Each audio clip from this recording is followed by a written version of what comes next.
Hello there, Andrew Gade. Changing this conversation. Yes.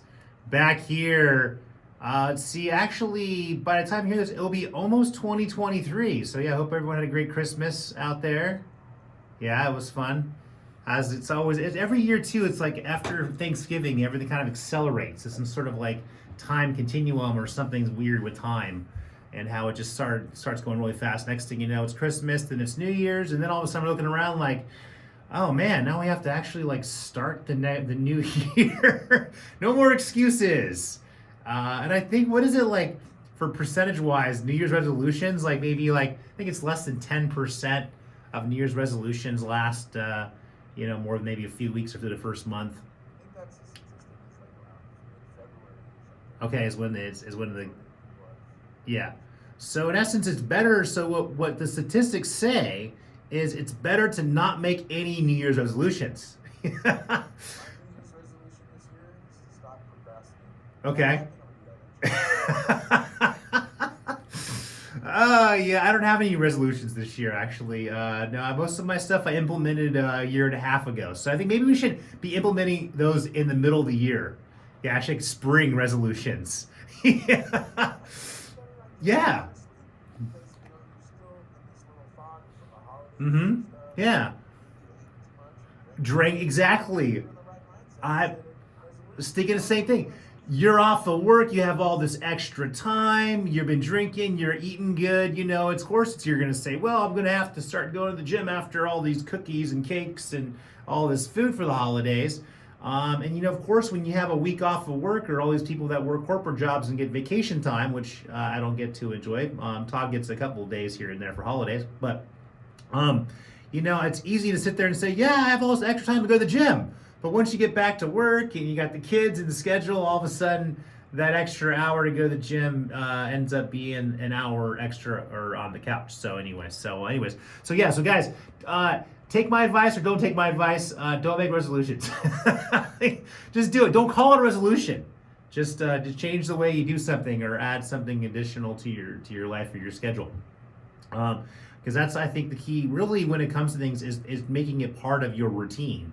As much as routines can be boring, if you don't make it part of your routine, then it's going to be difficult to keep it up. So trying to make an exception to eat better or making an exception to go to the gym is going to be exactly just that. Maybe just a few exceptions and then back to your normal way and habits and stuff like that too. So anyways, so hope everyone had a great Christmas and wish everyone a happy new year. And we'll see how 2023 is going to treat us. Todd said that 2023 is going to be a great year. It's Michael Jordan's number. And so supposedly because he was a really good basketball player, that means 23 is going to be really good. I completely agree with this logic. I absolutely. I mean, if there were signs to back up all the nonsense for the past couple years, then 100.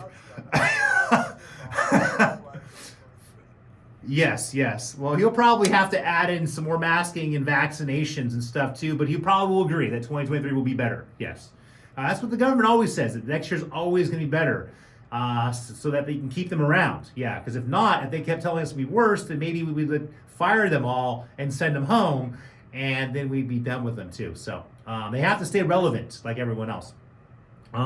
Yeah. So anyways, and speaking of Christmas and the holidays, I hope our listeners out there and your family and friends weren't flying Southwest Airlines.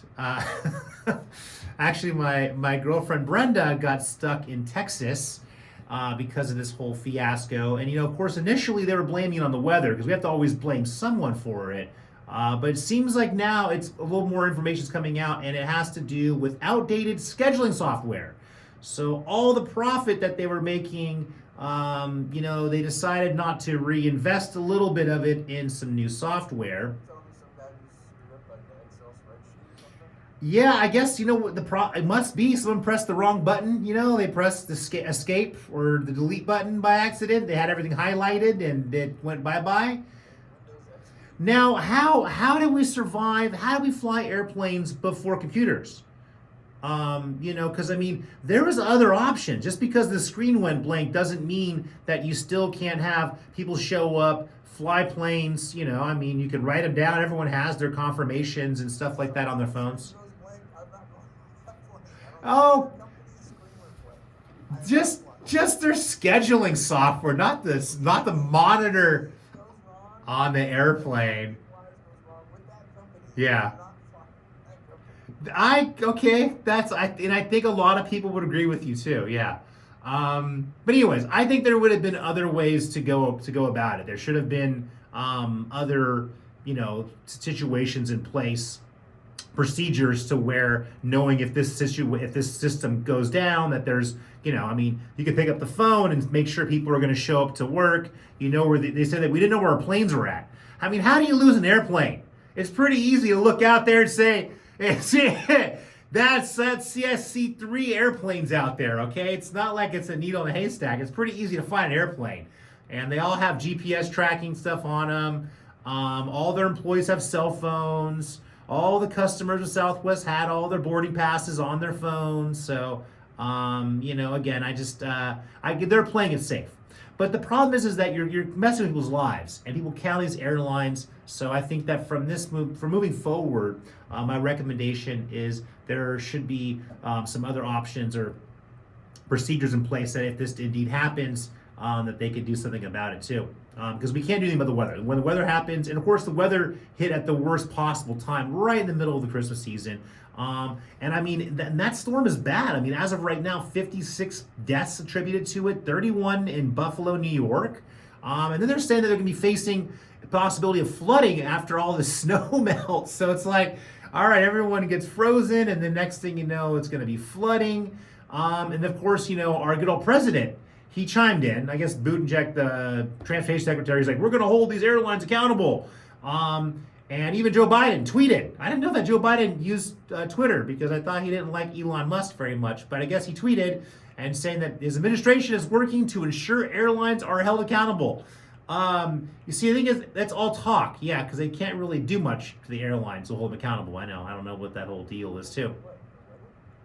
Yeah, no, more talking about Southwest accountable for all these, not delays, but all the cancellations. So, and that's going to kind of probably end up being a fine. So the government's going to fine Southwest Airlines. That money's going to go to the government. Southwest is going to charge us more for airline tickets, and nothing's going to change. Yeah. We pay for them. Of course we do. Yeah. I mean, we're going to pay for them, and yeah, that's how it always works out. We always pay for everything. Yeah, because that's the beauty of fines, government fines. Yeah, I know. And even here in San Diego, we had some of the best weather, I think the best weather in the United States for the weekend. So it was an amazing Christmas hanging out at the beach and drinking beer. I was off yesterday and I was down on the beach. It was really crowded. It was, yep. And I didn't hear two conversations that were that said, oh, we're stuck here for 2 more days because planes got canceled. Yep. And I'm thinking, stuck? Yeah. Yeah. Like, where are you from? This is not nice. Exactly. So for some people, actually, it's probably worked out to their advantage by getting stuck in San Diego, especially if you got stuck here with the amazing weather that we had. Think about it, operations manager Kevin mentioned that a lot of times in these situations, airlines will give you hotel vouchers. Yep. Some people, and that's a tricky thing because like some people get vouchers, some people pay for it themselves and are going to try to get reimbursed. So it's going to be interesting to see how it all pans out. But again, there's always winners and losers in situations like this. I mean, not only did we have the warm weather, but we did have we had the king tides. So we had really high tides, low tides. I guess there was even some minor flooding. The high tide measuring almost 8 feet. In Coronado, it's interesting. The water was all the way up to the bottom of the boathouse. We're talking maybe 3 to 4 feet until it's literally going to be overflowing over Glorieta Bay. And I guess, the National Oceanic and Atmospheric Administration is predicting that sea level along the U.S. coast will increase by up to 12 inches by 2050. So, there's a good chance that, literally, I shouldn't say good chance, but it's going to happen in our lifetime, in a lot of our lifetimes, that we're going to start seeing a lot of coastal flooding. So it's going to be interesting how that reshapes our coastline. And I think there's like at least what 80 or plus percent of humans live on the coast in the world globally. So it's going to be interesting to see how we all have to retreat to higher land. And then of course islands like I know in Tahiti and stuff, there's a lot of those islands that literally they will no longer exist. They're going to be underwater. So it's kind of sad to see, but that's the way that nature works. You know, there was a time when the oceans were higher, and there's a lot higher actually than now. There was also this thing called the Ice Age. Yeah, that was probably not the most pleasant time to be living. So, you know, we've been very, you know, blessed and lucky to be living in this time where we've had very temperate climate around the globe for us humans to be able to enjoy. So it's not going to be around forever. And speaking of that, you know, we got so many issues going on here, right? It's always issues. But of course, one of the big ones here is, of course, immigration. Now, because we failed to really truly be able to address this issue, we need to end this whole asylum thing. We need to create a worker card program. We need to stop with government handouts, end social programs, utilize a local model, no more federal and state, and that solves the problem with immigration. Okay, there you go. Done. I've figured it out. I did it 12 years ago. I've got it all mapped out. As soon as you guys are ready to do it, we can do it. And in the meantime, we're going to have to keep sending buses full of migrants to Kamala Harris's house, I guess in Washington. And supposedly now there's 1.6 million people waiting, like backlogged for seeking asylum. The average waiting time for asylum hearing right now is 4.3 years. I guess in Nebraska, it's 5.9 years. So you're going to have to wait 4 to almost 6 years just for these asylum seekers to be able to get in court, get it decided. So, you know, at this point right now, it's a broken system. And of course, the Supreme Court weighs in, extends the Title 42 until February, until they can argue it out more in court. So again, this is not going to go away. There's no solution. Unfortunately, we can't continue to give handouts to all these people. The current asylum system is broken, and we're going to have to really rethink how we look at immigration in the United States. Anyways, guys, we're going to take a short break. What? I have no idea. I should be longer in Texas or California. I guess so. But anyways, Todd brings up a great point, guys. We're going to catch you after the break.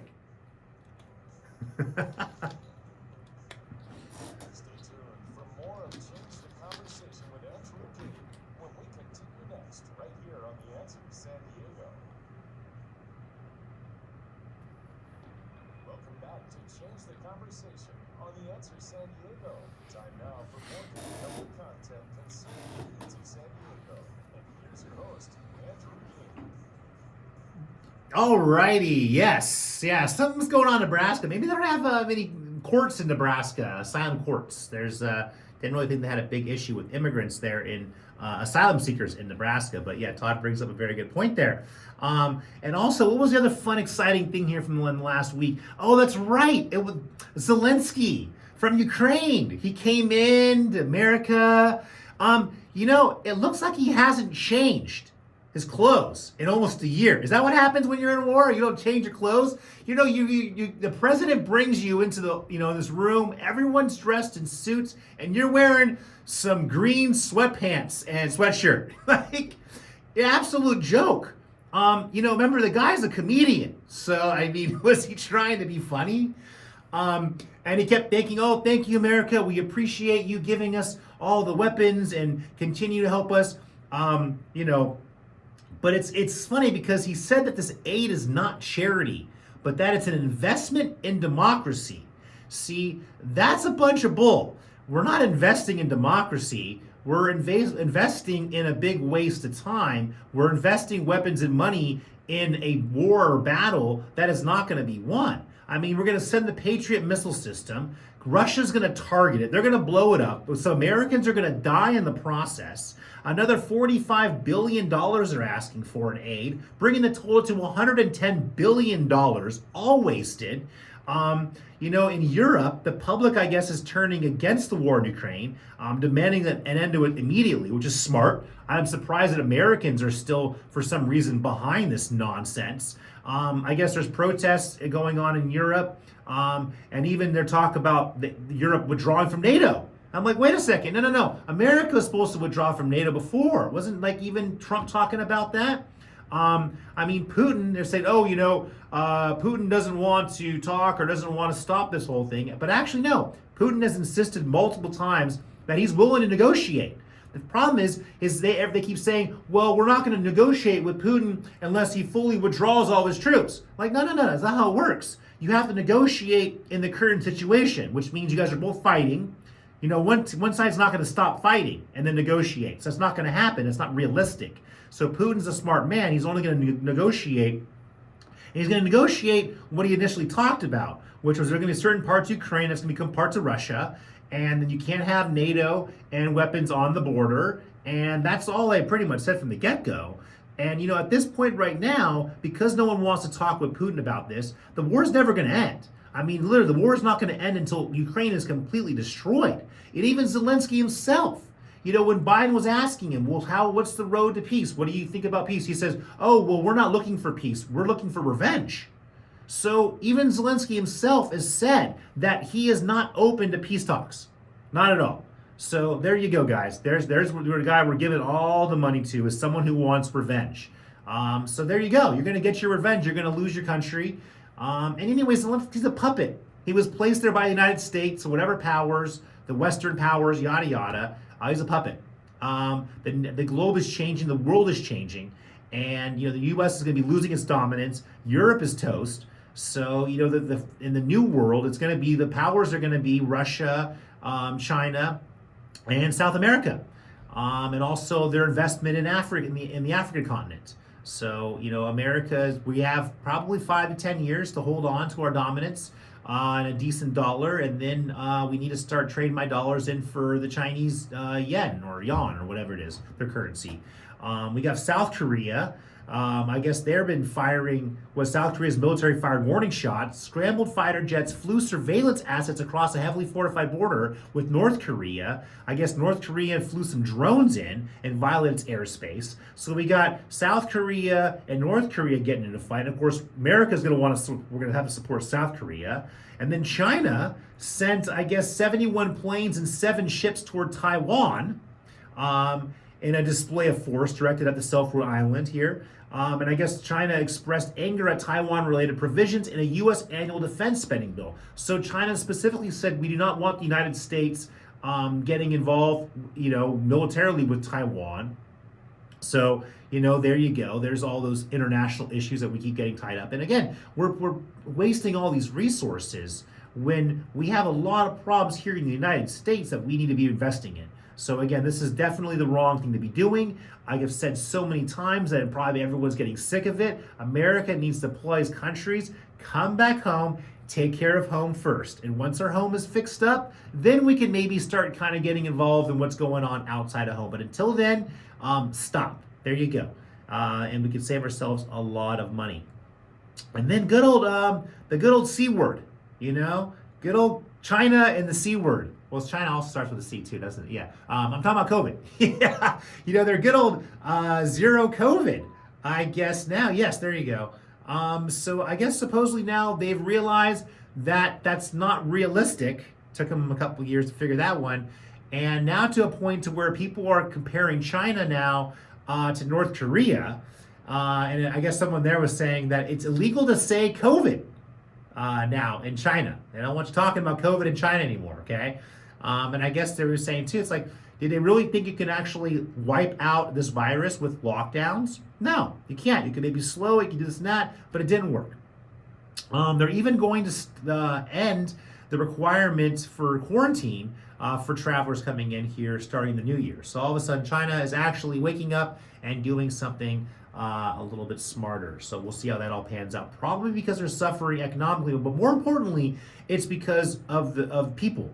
the residents of China, Chinese people who are sick and tired of it. They were protesting, they're getting angry, and they're just over this being locked up and confined. So I think China is finally saying, well, you know what, maybe we should probably kind of take care of our people a little bit before they get too mad and overthrow the government there. So that's what be interesting to keep watching and seeing here.